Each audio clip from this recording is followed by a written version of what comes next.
No.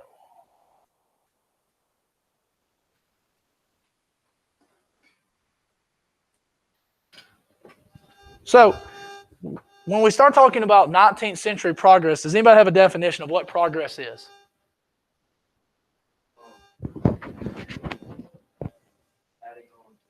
Yeah, definitely could be. Anybody else? Oh, no, it wasn't a hand raise. It was a It's okay. Anybody else? Progress? I remember how much this class talks. It's a good one. Progress is, by definition, moving forward to a destination. Overall, what do we want society to move towards? Greatness. That's a good word for it. I'm looking for one word. Starts with a B. Better. Don't we always want society to be better?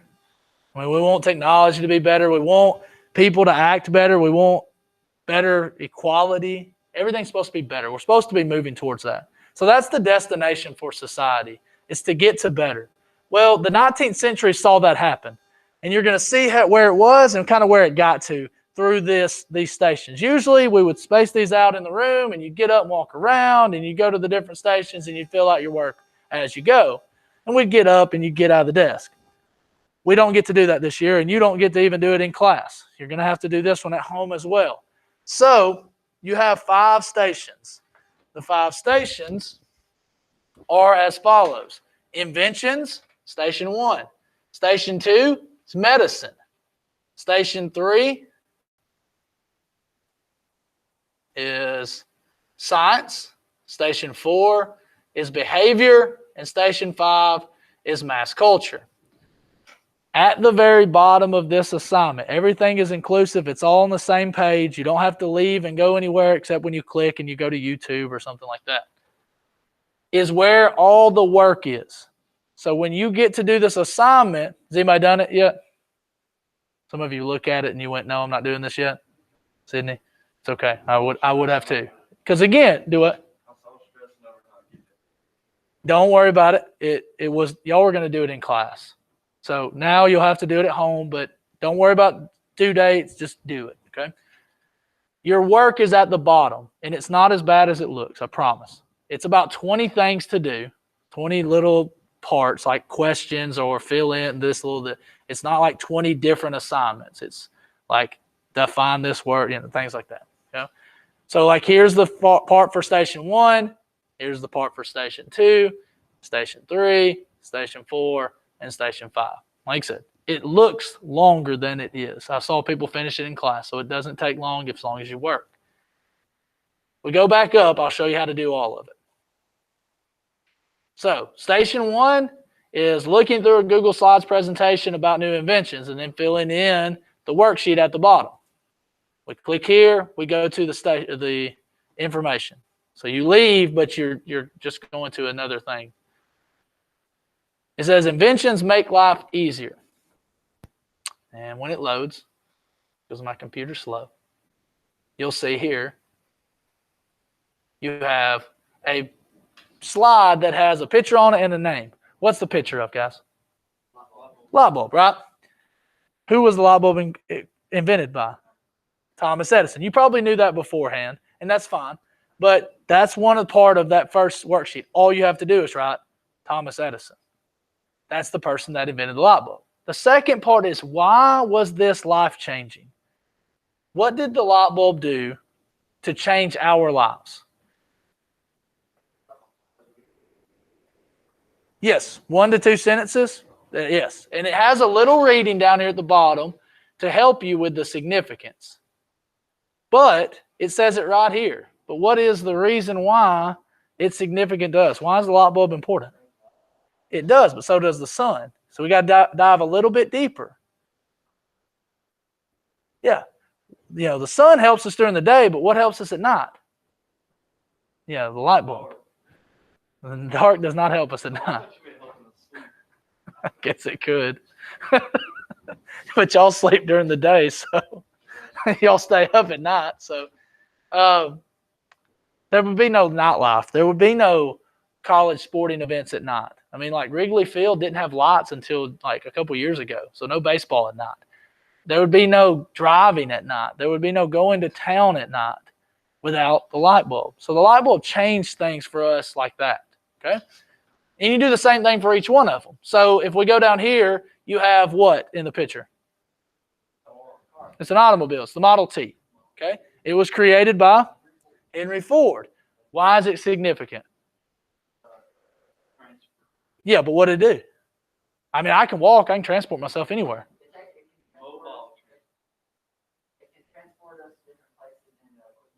Yeah, it's faster, right? Do any of your parents not drive to work besides the ones that work at home? Yeah, but like if they work outside of their home, they drive, right? Yeah, we all do now. But we couldn't do that before because we'd have to walk there. Now we can live much further away from our work. Some of your parents probably commute an hour. Does anybody have a parent that does that? Drives like an hour away from their home? I mean, I know a lot of people that do that. The car allows us to do this. Also, the Model T was significant because it made it cheaper. So you do the same thing for those 7 inventions, okay? That's station 1. Like I said, it's pretty quick if you know what you're doing. Second one is you look through the 19th century ads. This one's actually really fun in my opinion, okay? So here are some 19th century ads on medicine. So they felt that they would cure toothaches with what? Cocaine. Yeah. It gets better. Don't worry. If you had asthma, anybody got asthma? Guess what you would get to do? Smoke some cigarettes. That cures asthma, apparently. And has anybody got malaria? I hope not. Right? Indigestion, headaches, constipation. Yeah. Well, we'll give you some ginger brandy, some alcohol. So if you got a toothache, and you've got a headache, and you got, what was the other one? No, not malaria. And you got an asthma, you get to smoke, drink, and do cocaine. That's what makes you feel better. Okay, that was where we were in terms of the 18th century or the 19th century. So you're going to look at these ads, and down at the bottom, it's going to tell you to list 3 of them and say what they claim to cure and how they claim to cure it. So if we did one, how did they claim to cure toothaches? Okay, that's all you do. You just say they claim to cure toothaches with cocaine. Or they claim to cure nervous and chronic diseases with electricity. And when I mean that, like shocking you, like in the arm. Or anti-fat, which we have anti-fats today. You just don't realize it. We don't call them anti-fats because that would be, like a negative. We say hydroxycut or fat burner 2000 or something like that. So we have diet pills and things like that. So kind of different, okay?